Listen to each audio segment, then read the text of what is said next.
To kick it off here, my name is Daniel Michelson, and we are here to talk today about how to build an estate planning system that ensures clients actually get estate plans done. So, going through that today, we always talk about estate planning as softwares or as a one-off idea, but I am here with Encore Estate Plans for the document creation, and I'm joined by my fellow co-host here, Jim Carlson. Why don't you give us a quick intro before we hand it over to Beth, the real star of the show today? Thanks, Daniel. I appreciate the opportunity here to co-present with you. I'm here speaking on behalf of fpPathfinder. At fpPathfinder, we empower advisors to amplify their value and be their clients' experts.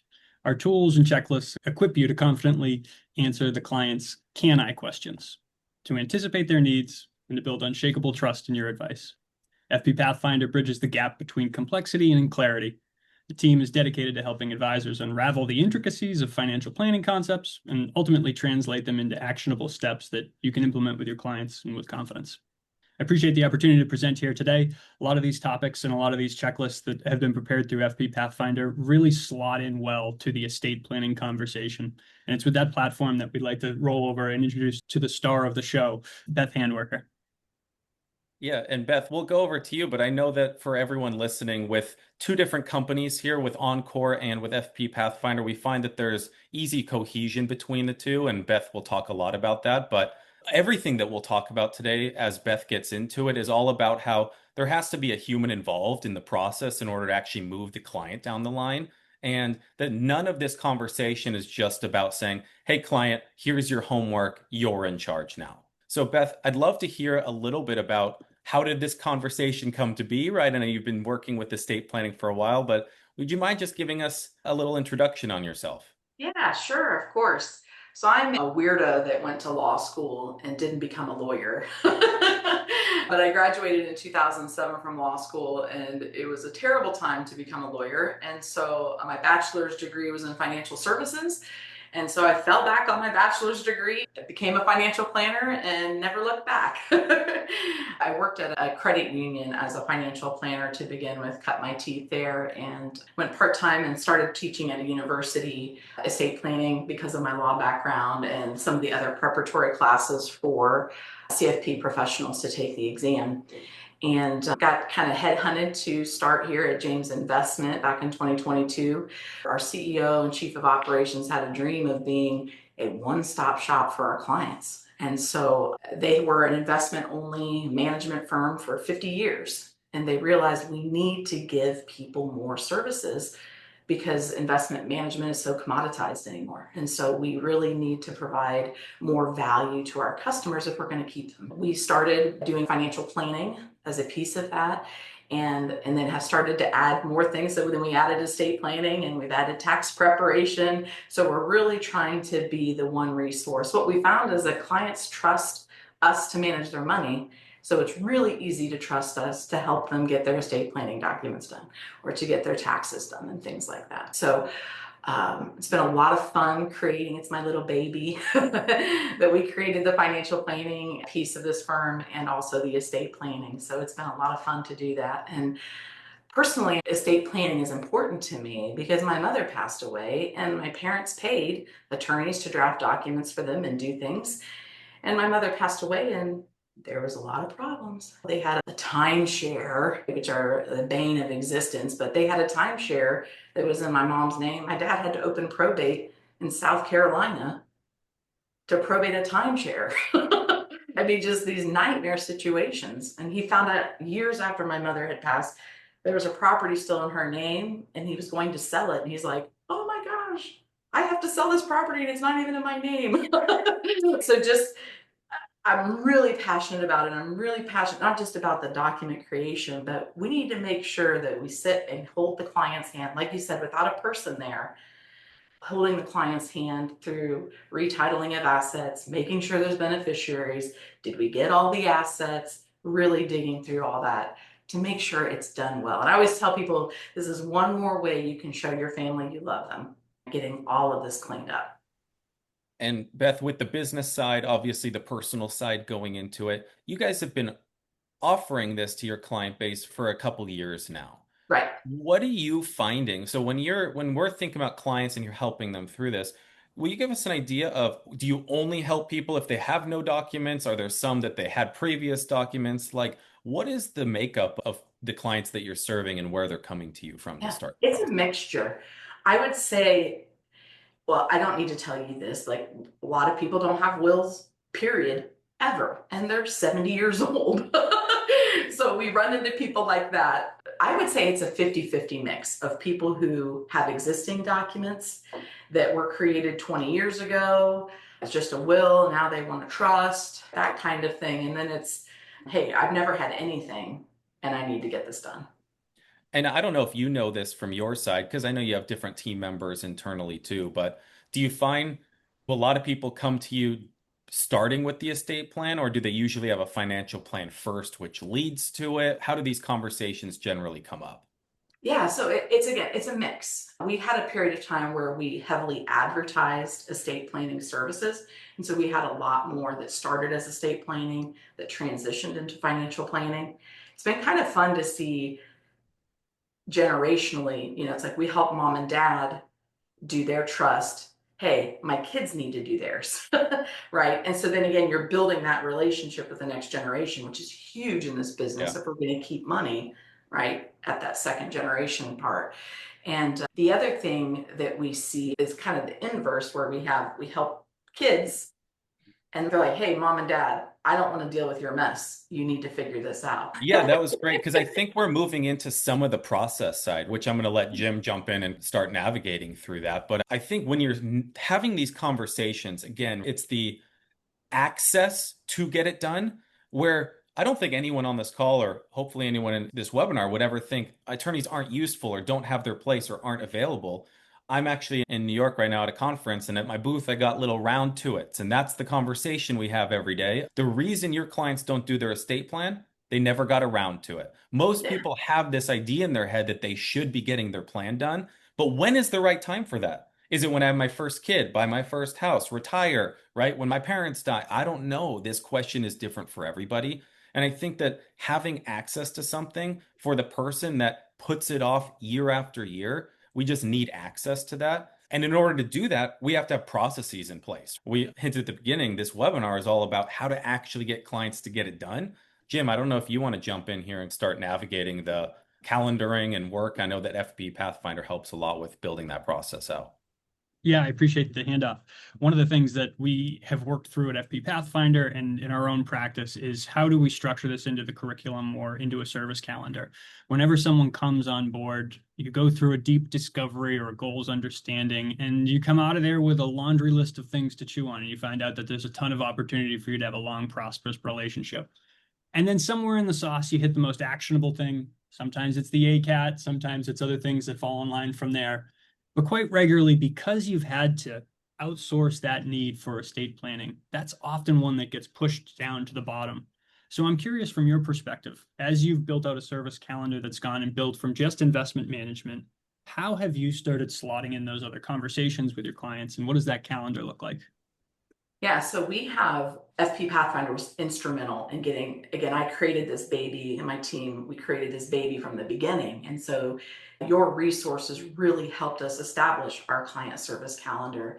I didn't have to be a genius, right? We used your resources that you guys already know. These are things that people need to talk about, right? So we, as part of our prospecting process, when we are doing, we call it a presentation meeting. This is for financial planning.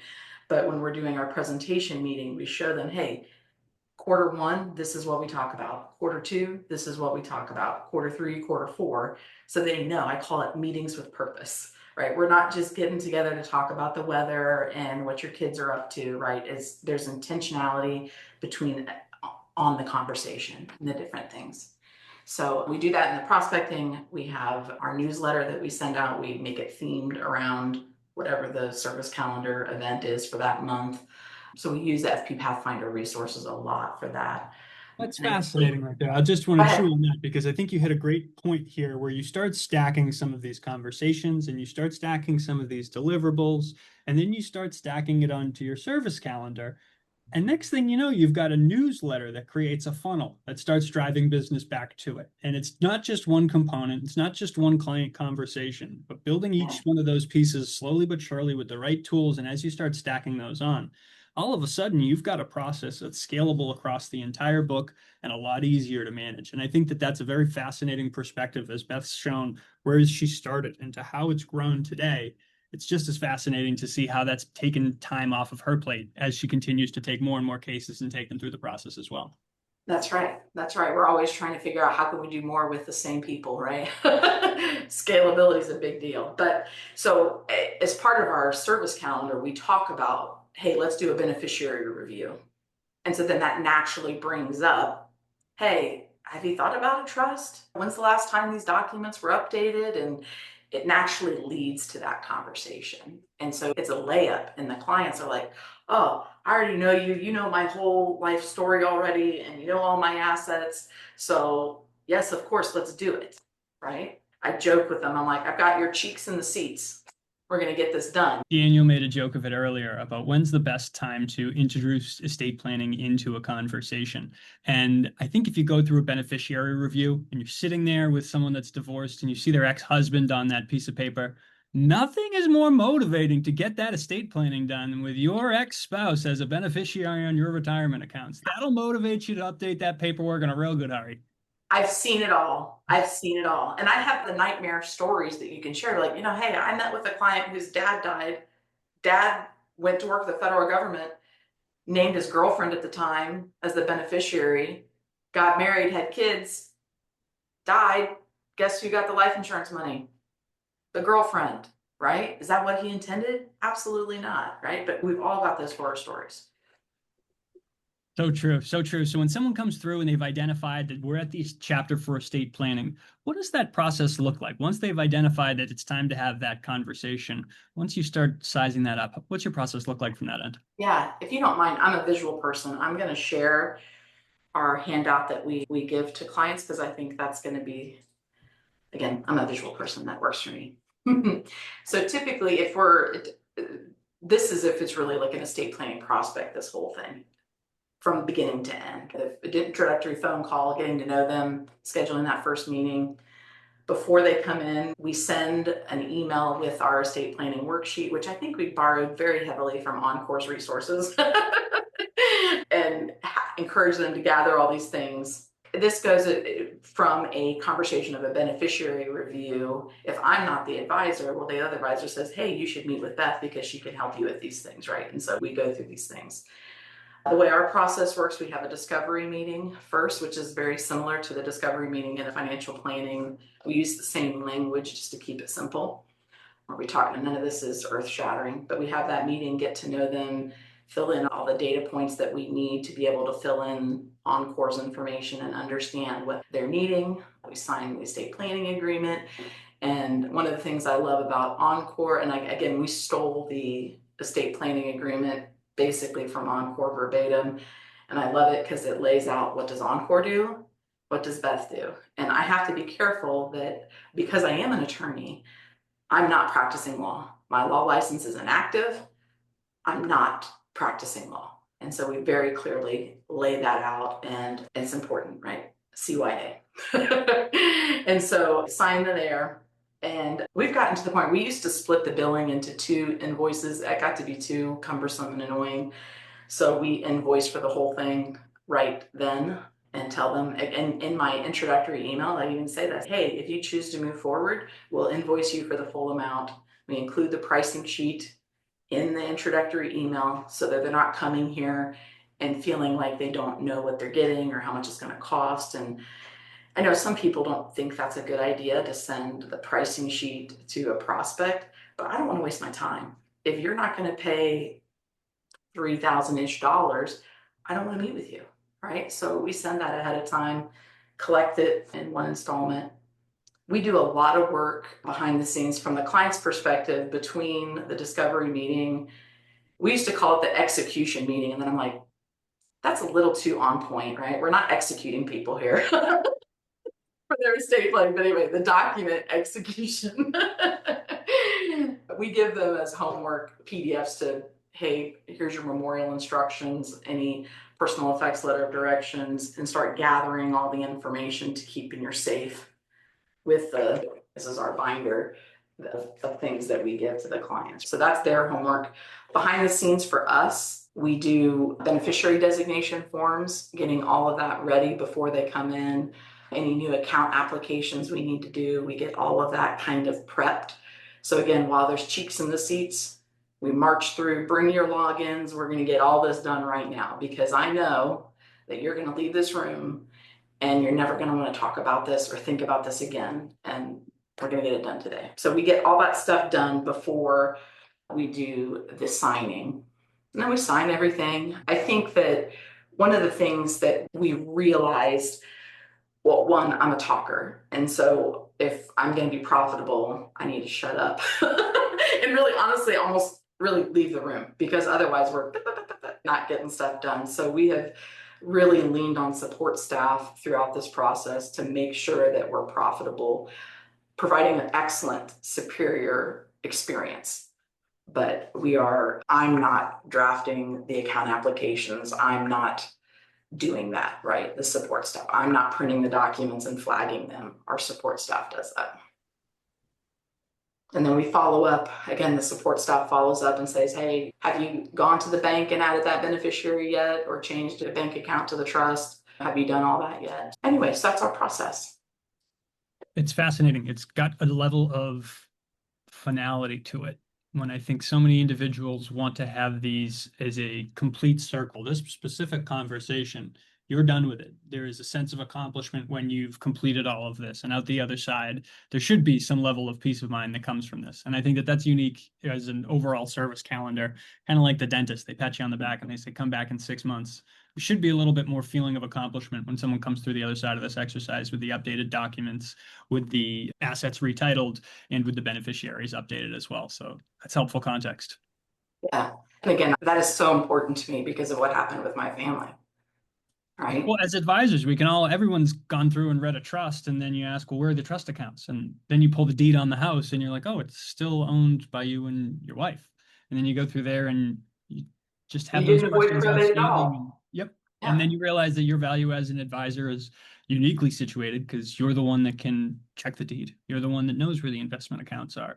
You're the one that understands that their ex-spouse is not in good standing anymore because you've had those deep relationships. And for all of those reasons, you can identify and bring those conversations to the surface before you get there and it's too late. And that's, again, a unique situation that we have as planners. When you start going through these processes, that's the value that you can uncover, not just for them, but for their heirs that were just about to be stuck in probate for a long while. Yeah. Yeah.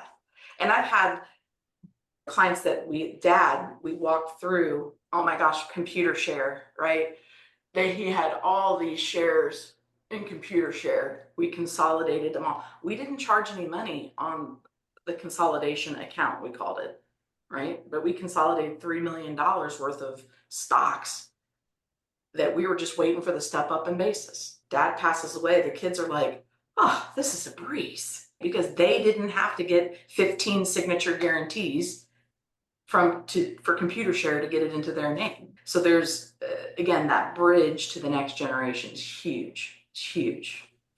Well, some questions have come up in the chat, and I actually think that's a wonderful way to cascade into the broader context of now that we've got the plan, now that we've got the guardrails for this experience, there's a little bit more nuance, and you hit the nail on the head. While you have gone through and you have come out with a JD, you're not actively a practicing attorney. And that's where these relationships are ultimately critical because regulators are going to double tap on the unauthorized practice of law. And that's where our wonderful partners here today, Encore, can come in and step in and help with these document creation processes and help our clients close the back door on this process. So I'm going to hand it back to Daniel and we can talk through about some of the process that Encore is able to take off clients and advisors' plates. Yeah, and we'll jump in and I'll take the questions that went in there too. And I'd love to kind of break it down through the process with Beth going through here. Even Beth, your worksheet that you just had up there, there's this plan, there's this process. One of the things which might be obvious for everybody here, though, is in order to execute on this plan, you need something. And that thing is Beth or you, the advisor, stepping in to actually make sure the client follows the plan that's put in place. So I'd like to start that conversation there, Beth, of before you worked with Encore, at least, had there been any other way to get plans done? Have you ever tried sending links to clients? How much had you send to attorneys? What led the pathway to being able to sit down in this way? I had to just be very frank, some high net worth clients that I was a little scared of using Encore because I thought, oh, the attorney will do something fancier and that I didn't do, right? Or that Encore didn't do. And so I was nervous. You refer them to this attorney, and the attorney was very dismissive of them, just like, you don't need anything special. It's fine. And I thought, well, we can do this, right? So estate attorneys, in my experience, are overworked and they don't have time to do all of this stuff, right? So two things happen. If I refer somebody to an estate planning attorney and I give them 3, right? We follow those good practices. Again, the client walks out the door and they don't do anything because we jokingly say, I know I'm not the most important thing in your life and you're doing other things that are more important.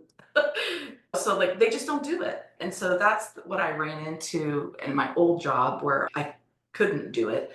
I love working for an RIA. There's so much more freedom than working as a broker. But anyway, that's another Have whole. you ever tried sending links to clients or telling them to do it without you being involved No, like that?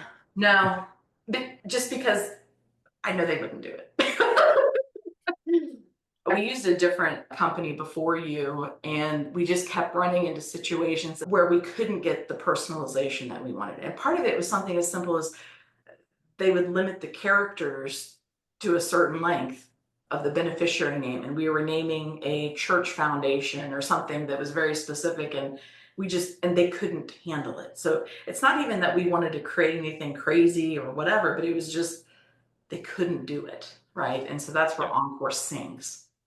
One of the things too, there's kind of two, I'm very visual like you, Beth. Like I have to follow something along the lines, but Yeah. I have always talked about estate planning of being 3 pieces.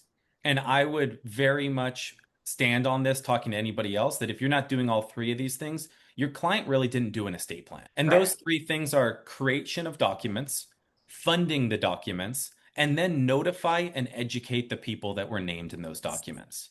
And Yes. so whichever, I don't care if you go to an attorney, if you go do it online by yourself, or you're using Encore working with your financial advisor, just getting a trust or a will and never going to steps 2 and 3, you're limiting yourself. And the only It will thing, fail. yeah, you'll fail. It's your mom's scenario, Beth. I created the trust. For me, I'd always use a safe as my analogy. You can buy a $20 safe or a $10,000 safe. If there's nothing on the shelves inside, what's it It protecting? worked. Right? Right. And Right. then I know for you guys running the business, your workflow went through all these things, right? You're talking about making sure all of the funding gets taken place, right? You talked about, okay, children there. For me, when I talk to a new advisor, creation of documents, great. We can, whether they've done it or haven't done it. But when we get to funding the documents and notify and educate, what I think advisors should hear in a selfish way, because you're running a business, is uncover all the assets Yep. and go get referrals. Yep. Like that's all it comes down to. So that's why you as the advisor step in and do the work, because Yeah. if you pulled up that worksheet and I bet you there were at You least want me to share it again? Sorry. yeah, I bet you there's at least 50 people in here going, I don't have time to go through all that stuff because they don't see the fruits of all the labor that goes into there. Yeah. It's huge. And you just have to do it and see it to really understand it. It does take time. It does take energy. And so that's why we charge. And I know that's maybe not everybody's experience with Encore, but that's what we felt that, hey, we're putting a lot of time and energy into this, so we're going to charge. Free is not always free in the long run. I'd like to share too, just this is our fee structure, just to be completely transparent. So for will-based planning, if we do one will, it's $750. If we do a couple, it's $1,000. The trust-based planning, if we do one trust, it's $2,750. If it's 2 trusts, it's $3,750. We charge per deed. There's some powers that if you just do, like for a kid going off to college, we charge $300. So just to give you an idea, but it does take energy. It does take time. And again, we've had to work and really finesse. And my leadership is like, Beth, you can't do it. You're too expensive. You need people to help you do this. And so we've worked really, really hard to train people and have them be really good supports for me. But it takes time. And having this up is a good segue into, I think, I forgot who asked it, I apologize, but someone asked about part of the UPL conversation. And this is a webinar catered toward talking through the process, right? Like how to actually get clients to get it done. Of course, we're skipping, there is a lot of compliance and there's documentation. There's required training if you're going to do Encore before you're even able to submit a plan. But I would just like to plant in your mind, there's 3Ds that we talk about for the compliance conversation. And even the pricing going through this, the first thing is a disclosure. There's a required disclosure because as an advisor, I'm not charging for the trust, right? Beth talked about that. That's the outline of who's doing what inside of here. Where advisors work is the planning, it's the execution, it's actually getting the client to move forward down that line, right? Beth said, go. If I send them over here or over here, maybe they do it, maybe they don't. If they come into Beth's office, she's holding their hand through that. She's not telling them what to do. She's not saying do this, and she's not selling the trust. What she's doing is navigating through that, and the disclosure outlines where the fee is going for Encore being able to do the document side. So that's the first D of disclosure. Then documentation. There's 3 places through the process the clients are actually signing off on their wishes versus an attorney who's just having the trust notarized. And then we disqualify certain plans. So we are not for everybody. If you're disinheriting children, if mental capacity, we have 6 required disqualification questions. So anything that has a high chance of litigation, you don't want to deal with that. We don't want to deal with that. Our job is help the mass affluent, the average person who just wants to make sure that their family's getting it. And it's template-based document creation that you, the advisor, is helping the client answer. It's not really any more complicated than that. But Beth, I know you've searched and obviously you have processes to everything, right? So what made you land on Encore in order to actually navigate through that?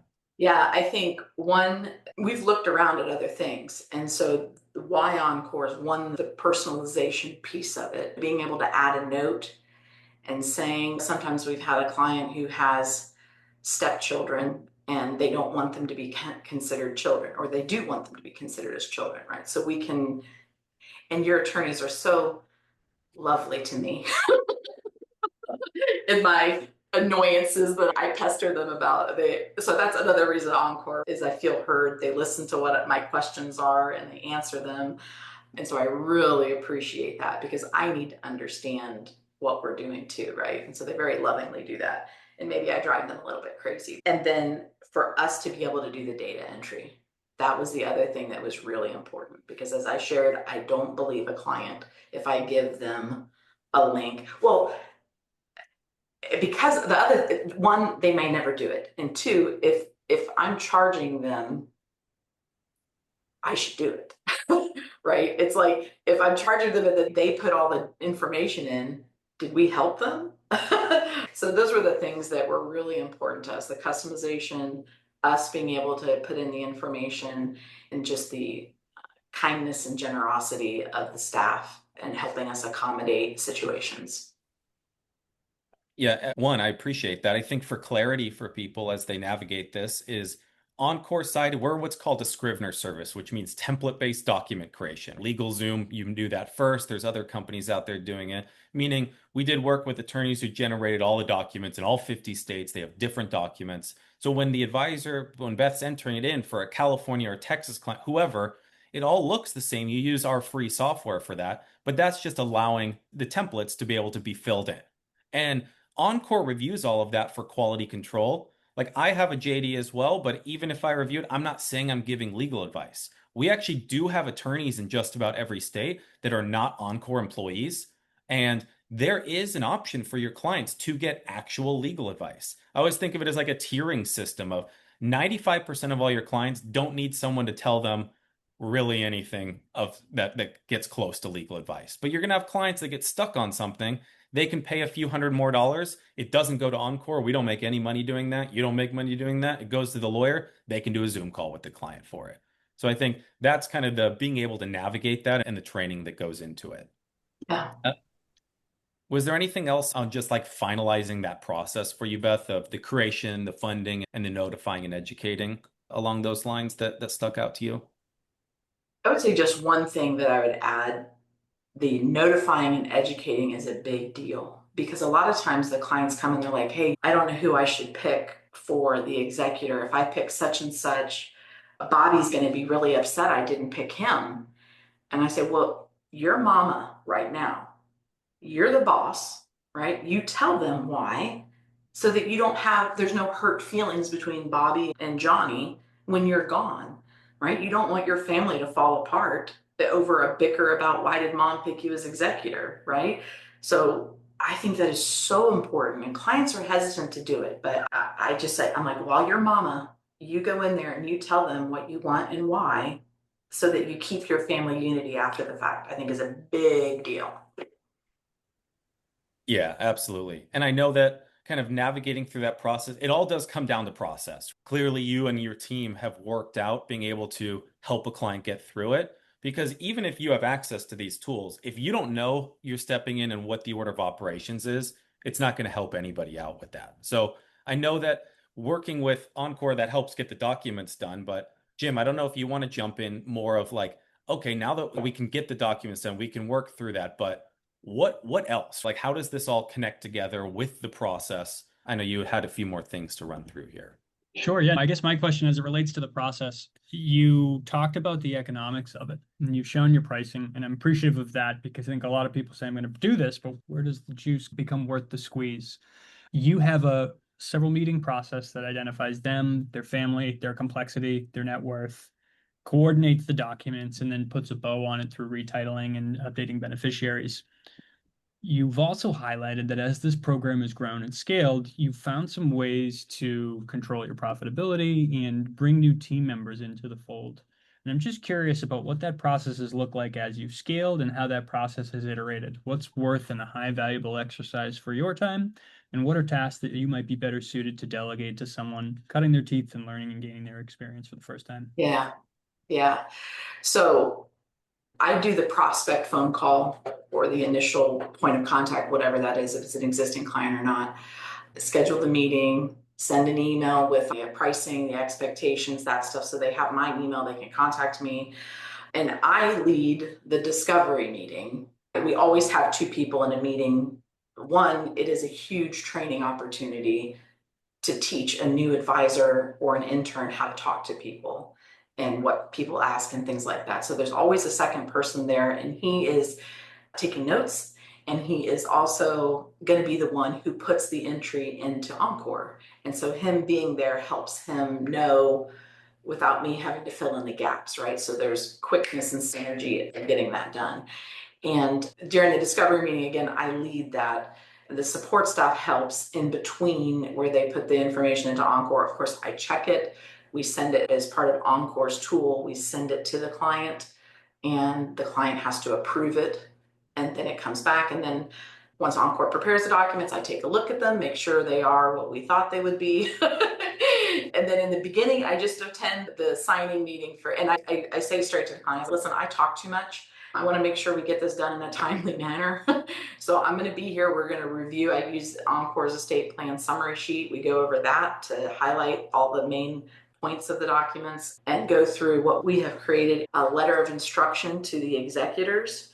We call like a breadcrumb trail, so that the clients know, or the survivors know what is where things are and all this stuff. So we have a lot of information in here.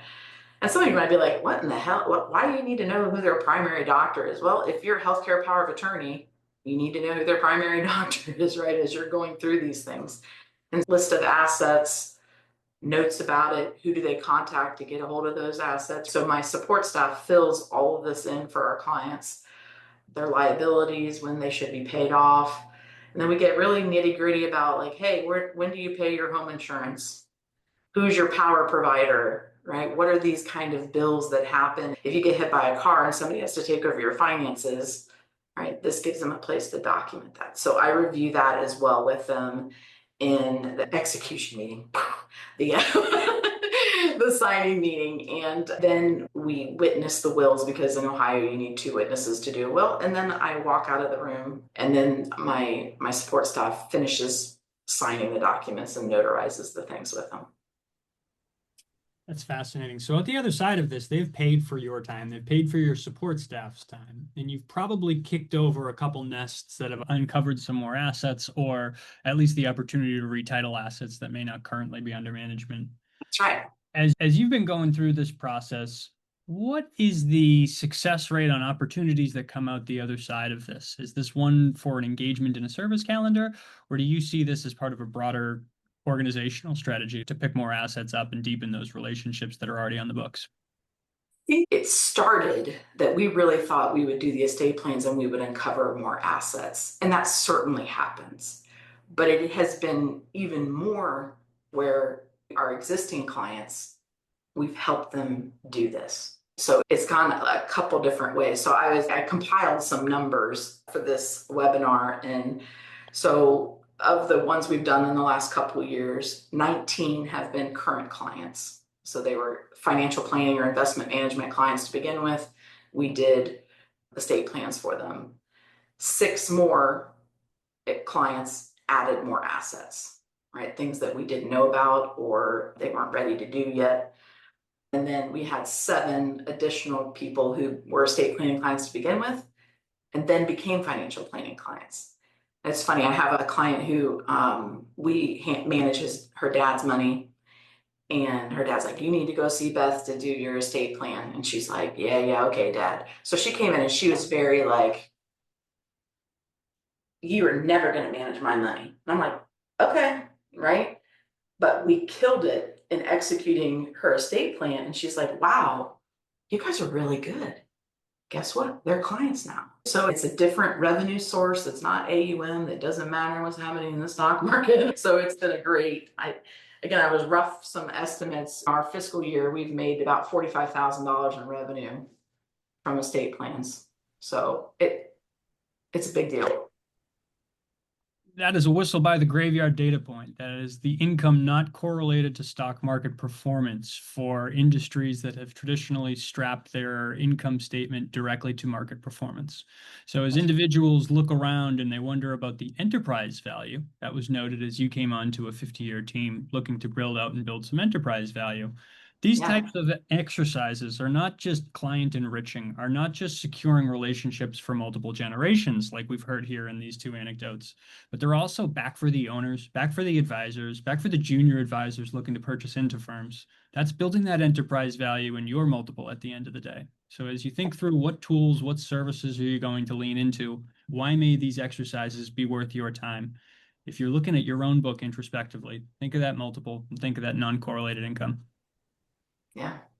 Sorry, I'm a financial planner, Beth. I just have to mention those things. I love it. Well, and I think that's why we started offering tax preparation too, right? It's the same thing. And that is every year, right? So true, so true. I'm going to kick it back here to Daniel. Those were all the questions I had from my perspective. And I think I come taking away some immediate actionable things that this is doable. If you're in an RIA, if you're in a financial services practice, this is within your capacity to have these conversations and get them over the goal line. You need to be mindful of the types of conversations and saying too much. You cannot give legal advice, but you can lead them to water. They can self-identify through a series of life events or through a series of discovery questions and feel motivated and compelled to complete this documentation on their own. And when they do, you can be right there to welcome them back and put a bow on the experience on the other side. You can have the ACAT forms ready. You can have the spouse conversations, and you can have the successor generations and the heirs conversations ready. And that, when you go through and you think about uncovering a referral pipeline and an opportunity to have deeper centers of influence, if you come out with a family tree and you know who's getting the assets, that's the roadmap for you for your next level of prospecting. So I'm appreciative of this perspective, how you've built it from just an idea and a concept, how you've bolted it on to an existing firm, and how it's grown and scaled and watered to a team of multiple people. It's really impressive to see from our point of view. Thank you. It's been a lot of fun. That's what I keep saying. It's important. Yes, we make money. That's wonderful. We wouldn't stay in business if we didn't make money. But we are solving problems for our clients that wouldn't get solved any other way. That's really the paramount thing. For anyone starting, Beth, like listening, because everyone listening or is going to listen to this will be at various stages in their own practice of what does estate planning mean to them. And I know I talk to people every day that go, I want to stick to sending to an attorney. And I go, amazing, right? Like that's great, but that's creation of documents. And if you listen to Beth's story, did they fund it? Did they notify and educate? And you can still provide a lot of value as a financial advisor, even if you don't go into the document creation side. Now, I would push back on you and go, how many of the people actually created it? And that's a whole other conversation. But Yep. for people starting navigating this, where do they begin, Beth? Like if you're going, I've never done this before, where do you even start this process? One, you should have a service calendar. I think that is so important. And what fpPathfinder, the resources they have as you're starting out, you're drinking from a fire hose. And I don't know what's important or what's not important yet. And so using and leaning on those resources is huge. They have had marketing people create emails. They have done all these things to help make your life easier. Client deliverable things of I've fought with clients. They're like, well, that's not true. And I'm like, yes, it is. And so I pull up fpPathfinder, print off a float. I'm like, look, it is true. But anyway, so leaning on those resources, create a system is really, really, really, really important. I think, but at a minimum, and I did this in my old world, doing a beneficiary review is really important. And that does not require sophistication, excessive knowledge, right? It's just, hey, these are the beneficiaries on your accounts. And do you have beneficiaries in Ohio? We can put a beneficiary on a car. Do you have beneficiaries on your bank accounts? Right? Those kinds of things is at a minimum, as fiduciaries, we should be doing that. Because what's going to happen, right?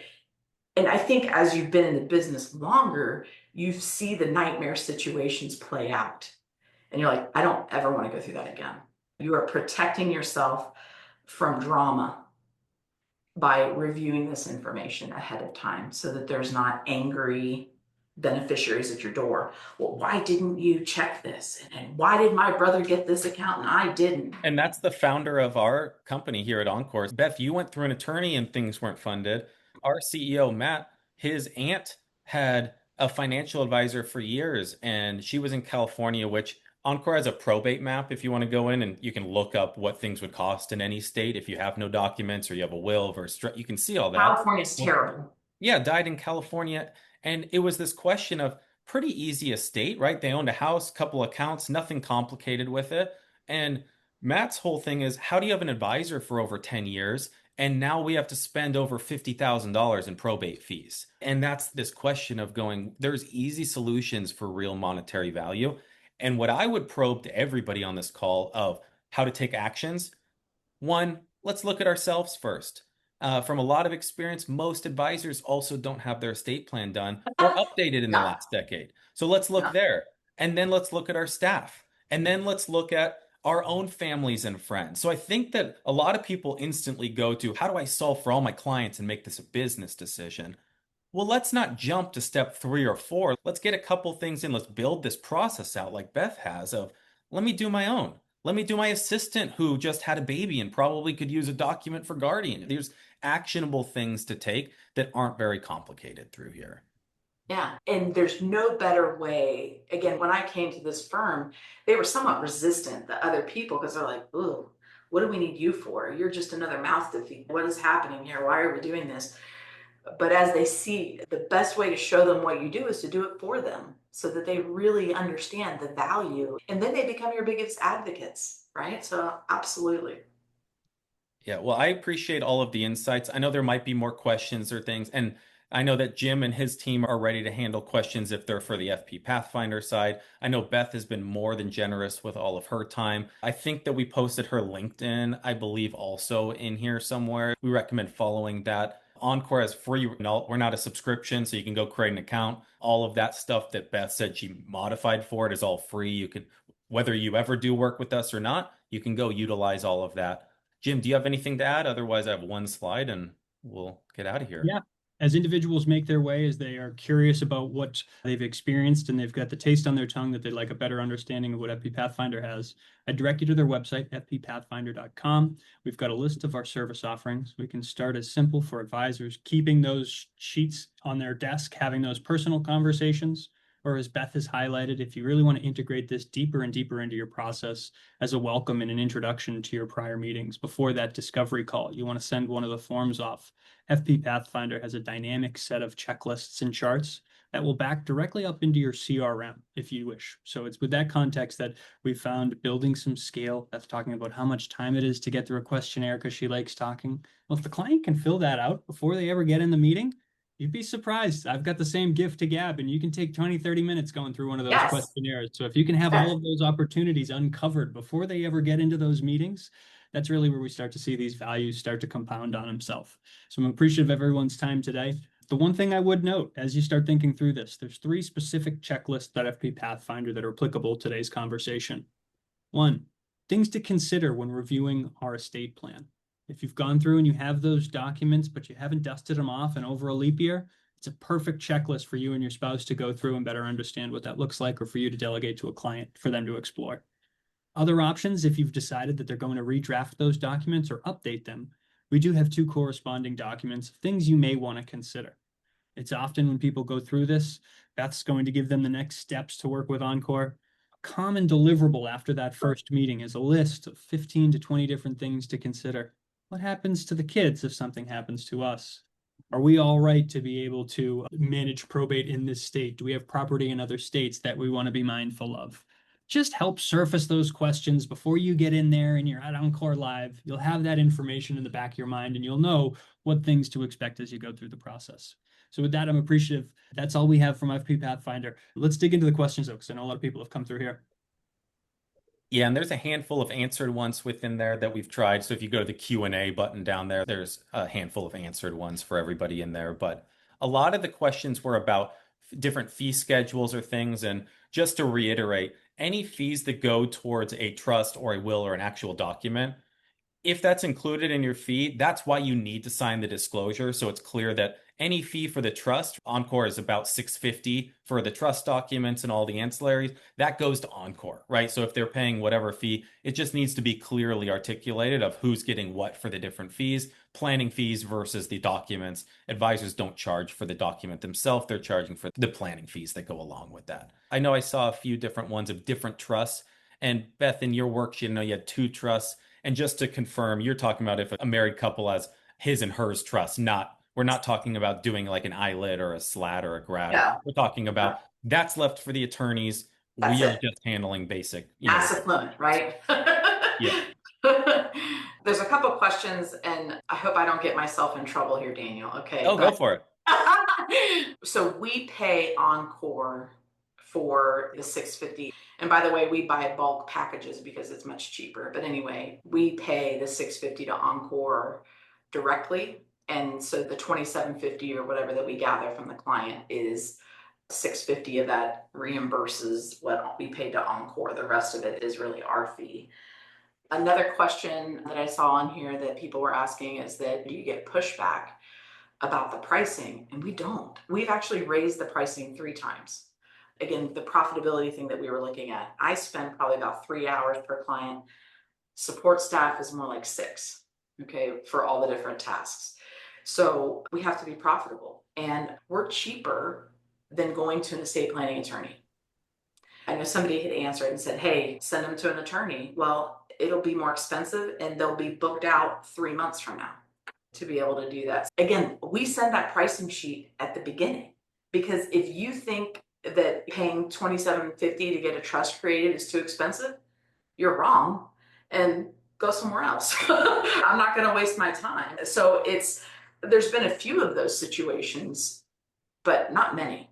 And I kind of see it as we're the concierge, right? We're making this easy for you, right? Yeah, and it's also, and I know, Beth, we've talked about that, like this is a common thing of no one says don't go to the attorney. Yeah. Whenever we do onboarding calls for any advisor, we tell them, okay, you're getting onboarded. Here's the disclosure to use. We're building that process. And part of that talk track is usually, okay, client, we figured out, right? Jim and fpPathfinder, we have a schedule we need to follow.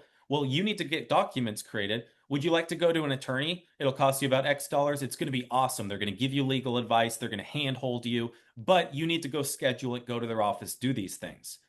And to take a little step back, the reason Encore and all these companies exist is people aren't doing that. Merrill Lynch came out with the survey where 88% used words like irresponsible, inconsiderate, or ignorant when people die without any documents done. Yet 58% of those people that answer that hadn't done any documents. So there's this dichotomy of understanding, I know I need it, I'm not doing it. Encore wouldn't exist if everyone was going to the attorney to get it done. Right. We still encourage you to go do that. An attorney and an advisor working perfectly hand in hand is probably the Beautiful. greatest way to do it. But for those that don't, so you give them two options. Great, we follow the schedule, go to the attorney, or if we're going to utilize Encore, I can't give you legal advice. Whenever a question comes up, Encore has a resource for you. You can make your own choice. Like you're just giving them the options of how to handle that. So if they don't want, they can pick and choose the path to go down. But you're going to be there for the funding and the notifying and educating no matter what they choose. And they trust me. Yeah. Already. And they've already shared their whole life story with me. There's a huge hurdle to go meet yet another new person and share their life story again with that person, Yeah. That's a lot, it's conversations you might have already had, but no one wants to talk about death. And how many times has Oh my someone gosh. talked about who's going to take care of the kids if I'm not here? Oh my goodness. There are things that aren't complicated to actually answer, but for a married couple, these are the biggest choices that they're going to make. And you're the one they've known for years. So that's an easy way to step in there. Well, I do apologize. I know that we're kind of running up on time. I wanted to tell everyone, one, reach out to any of us. We would love to talk to you more. We will send out a follow-up after this for any additional resources. I know we've worked with FP Pathfinder's team for a while. They are wonderful to work with. There are a lot of advisors out there that are just trying to figure it out. Beth has been doing it for years and clearly has figured it out. But if anyone else from here would like to go create an account, Encore is free to use. The only time anyone pays for it is when you actually submit the documents. So if you go to Encore's website and you're in there, then go ahead and sign up. It's free to do. We always say after this webinar, the first 10 to go in there and book a demo. Again, it's free. We'll give you half off of your first will or trust for the client.